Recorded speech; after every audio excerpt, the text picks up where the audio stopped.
परम पूज्य गुरुदेव, आपके चरणों में कोटि कोटि प्रणाम। गुरुदेव, दुर्गा सप्तशती में लिखा है कि जो माँ राधे राधे। एक भक्त ने जब दुर्गा सप्तशती पूर्ण समर्पण व 9 दिन के व्रतों के दान फल के बारे में गुरुदेव भगवान जी से एकांतिक वार्तालाप में प्रश्न किया, तब गुरुदेव भगवान जी ने क्या किया, क्या कहा, आइए श्रवण करते हैं।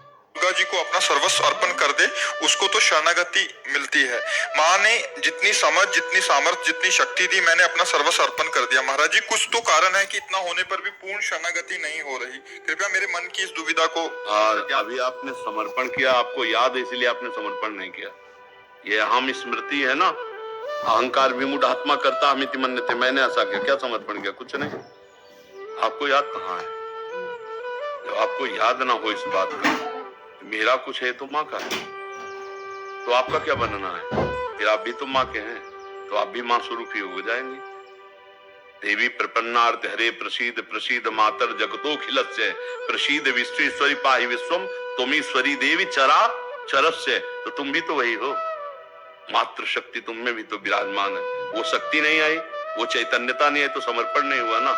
हम आज सत्संग में कह रहे थे, अगर ध्यान से सुना हो, कि बिजली का बोर्ड सही है, प्लग भी लगा हुआ है, स्विच भी सही है, बल्ब भी सही है, और ऑन करने से जला क्यों नहीं?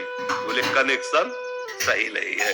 बस चावल भर कनेक्शन हटा, इसलिए ऑन ऑफ करते रहो, कोई फर्क नहीं पड़ेगा। और थोड़ा और कनेक्शन सही हो जाए, एक बार में जल जाएगा? नहीं जल जाएगा। हमारा कनेक्शन सही नहीं है, हमारा चिंतन सही नहीं है, हमारा समर्पण सही नहीं है। अभी अहम बकाया रह गया है। तन वांग मनोभीर अमलई सोहम तवे वात्रिता। शरीर मन वाणी और अमलई निर्विकार भाव से मैं स्वयं प्रभु के चरणों में शरण, तो शरणागति पक्की। फिर निर्भय, निसंकोच, आनंद में आप बेपरवाह मस्त हो जाएंगे। वही, चाहे माँ को चाहे पिता को, वही है, वही है पिता। तुम्हें वो माता च पिता तुम्हें हो, तुम्हें वो बंधुश्च सखा तुम्हें हो, तुम्हें विद्या द्रवणं तुम्हें। वही हरि माँ बने हैं, वही माँ हरि बनी है, कोई अंतर नहीं। वही कृष्ण काली है, वही काली ही कृष्ण है, कोई और एक ही तत्व है, दूसरा तो है नहीं। तो जब हम उसकी शरण में हो जाएंगे, तो हमारे अंदर ये सब लक्षण जागृत हो जाएंगे। अभी हमारा समर्पण, हमारा चिंतन कहीं न कहीं विपरीत है। उसको आपको ढूंढना पड़ेगा, उसको आपको ढूंढना पड़ेगा। गुरुदेव की कृपा तो नहीं है। हाँ, तो आप नाम जप करो, उसी नाम में आपको दिखाई देने लगेगा आपसे क्या त्रुटि हो रही है। आप नाम जप करो, जो आपको प्रिय लग रहा हो, जो आप जप रहे हो, और एकाकार जपो। जैसे मान लो माँ, हम कह रहे मान लो माँ, तो हमारे सामने माँ लिखा है, और माँ माँ, और उसी के बीच में आ जाएगी जो गलती आपकी है, जो आपकी त्रुटि है, वो साधक के सामने आ जाती कि बार बार जलन होगा और ये होगा, ये गलती है, कैसे छूटे ये, बस जान लेना वो गलती आ जाएगी। पूरा का पूरा अंतःकरण की छानबीन भजन के समय होती है। जब हम एकाग्रता पूर्वक भजन करते, तो हमारी सबसे ज्यादा जितनी गंदगी होती जो, वही सामने आती, वही हमारे सामने आने लगे। एकदम ऐसे ही हो, क्योंकि अपने लोग चल रहे हैं, अपने लोग कोई प्रवचन थोड़ी कर रहे हैं, उसी मार्ग में चल रहे हैं, तो उसको देखा है।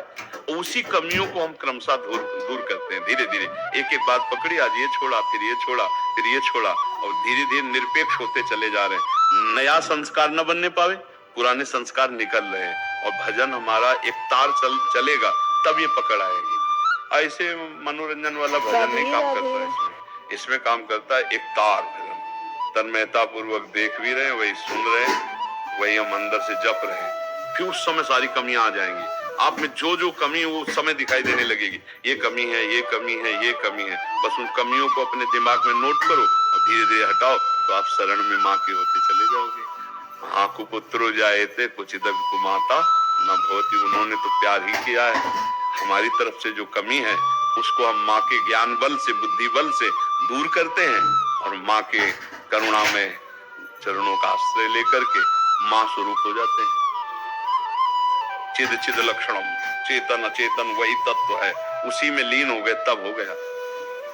माँ में इतना चिंतन करे कि अपना स्वरूप माँ में हो जाए, तभी माना जाएगा कि आप माँ के पूर्ण शरणागत हो गए। नहीं, हाँ, ये ढांचा केवल है, अंदर मंदिर में माँ ही बैठी है। तो माँ ने इतना तो ज्ञान करा भी दिया है, अनुभव में नहीं आया। बस अनुभव बिना ज्ञान। जैसे मान लो हम कहा कि खीर बनाने की पूरी प्रक्रिया पता है, पर कभी बना के नहीं खाया, तो अधूरा है लाभ तक किया।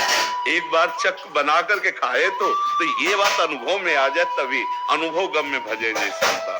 ज्ञान तो बहुत लोगों को है, लेकिन उसका अनुभव कहाँ है। अनुभव हो जाए तो जीवन मुक्त हो जाए, आनंदमय हो जाए। ठीक है महर्षि, जैसे हमें प्यारी जी श्री जी राधा रानी से प्रेम है और उनके भक्तजनों को उन पे पूरा दृढ़ विश्वास है, वो प्रेम भी करती हैं हमसे, तो वैसे ही जो माँ के भी बहुत सारे भक्त हैं, तो माँ भी कृपया करके वीडियो को स्किप ना करें, वीडियो को पूरा देखें। राधे राधे। वैसा ही प्रेम दुलार वैसा। आप सच्ची मानिएगा कि माँ को जो नहीं भजते उनको भी माँ दुलार कर रहे हैं, कि जो माँ को भज रहे हैं उनको दुलार कैसे ले करेंगे। देखो ना, पूरी सृष्टि का पालन पोषण माँ के द्वारा ही तो हो रहा है। आद्या शक्ति त्रिगुणमयी माया माँ भगवती अम्बा ही तो पूरे जगत का पालन पोषण कर रही है। हरि की शक्ति से तो सब हो रहा है, तो शक्ति स्वरूपा यही तो है माँ, यही तो जगदम्बा है। तो हमें लगता है यदि हम प्यार से भजन करेंगे तो निश्चित यही सब है। आपसे सच्ची कहते हैं, आप सीता कहो, राधा कहो, दुर्गा कहो, काली कहो, अम्बा कहो, वो महाशक्ति है, वही सब परम तत्व है। 10-20 तत्व नहीं है, एक ही है। लीला में अलग अलग लीला है।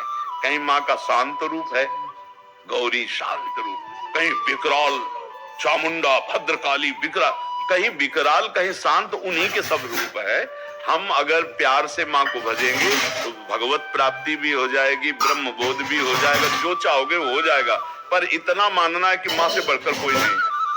पर ये अंदर मान करके भजन करे तो उसको सब कुछ प्राप्त हो जाएगा। जैसे रामकृष्ण परमहंस जी को कौन सा तत्व बोध नहीं, कौन सा ज्ञान नहीं, और भद्रकाली माता के उपासक सब कुछ ज्ञान प्राप्त है, सारा ज्ञान प्राप्त होगा। तो अपनी उपासना में हमें जो दृढ़ रहना, हाँ, उपासक को ये मानना होगा कि जिसकी हम उपासना करते हैं उससे बढ़कर कोई नहीं है। जब ये मानेगा तभी उसकी आसक्ति उस पर होगी, वो चाहे जो उपासना। जैसे हम राधा चरणों के उपासक हैं तो इसके आगे, अब माँ के उपासक तो माँ के आगे कुछ नहीं, राम उपासक राम के आगे कुछ नहीं, शिव उपासक शिव के आगे कुछ नहीं। तभी समझ में आएगा, क्योंकि उनके सिवा कोई है नहीं। तभी आपकी आसक्ति होगी, तभी आप तन्मय होंगे। और जहां दूसरा प्रतीत हुआ तो फिर वो भाव नहीं बन पाएगा, जो भाव मोक्ष प्रदान करने वाला है या प्रेम प्रदान करने वाला। प्रेम गली अति सांकरी तामे दो ना समाए, एक ही होकर जाना होगा, एक भाव से। बाकी स्तुति करो, बस एक कोई पकड़ के उसे, बस उनके सिवा कोई है ही नहीं। तुम ईश्वरी देवी चराचर से, तुम ईश्वरी देवी चरा, तुम ही ईश्वर हो, तुम ही चराचर जगत हो, दूसरा कोई नहीं। देवी जी के लिए तुम ईश्वरी देवी चराचर से। देवी प्रपन्नार्थ माने शरणागत, हरे प्रसीद, जो उनकी शरण में आ गया उसके सारे दुखों को हरण करके प्रसन्नता और सुख प्रदान किया। देवी प्रपन्नार्थ हरे प्रसीद मातर जगतो खिलस्य, हे जगत की अखिल माता आप हम पर प्रसन्न हो। हाँ, सब पर दया करो, सत्य भाव से चलो, उनका नाम जप करो, दूसरों को सुख पहुंचाओ, माँ प्रसन्न हो जाएगी। बोले माँ ने ज्ञान कराया, एक को ब्रह्म द्वितीय नाम से, सब में मैं ही हूँ। जब ये ज्ञान उसने कराया तो ये दर्शन भी वही देगी। इसके लिए हमको निरंतर उसका चिंतन करना है, ऐसा नहीं कि आलसी बनकर बैठ जाना है। अनन्य चिंतन माँ, दिन रात ये बार की माँ एक बार अपने चरण में बैठा ले, एक बार अपनी ज्योति से आप ज्ञान करा दो कि आप क्या चाहती हो, जो साधना आप चाहो मैं वैसा ही करूँ। इस दिन विकलता आ जाएगी, उस दिन कहना नहीं पड़ेगा ये विवाद, जान लो माँ ज्ञानी नहीं, या देवी सर्वभूतेषु बुद्धि रूपेण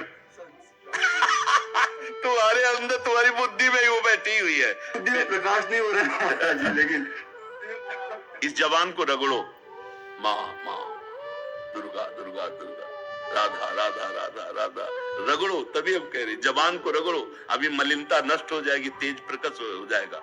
बिना भजन के कहने मात्र से बात नहीं बोलेगी, भजन करना पड़ेगा। बारी मथे घृत होए बर सिकता ते बर तेल, और बिनु हरि भजन न भवतरी या सिद्धांत। चाहे माँ को चाहे हरि को बातें कही।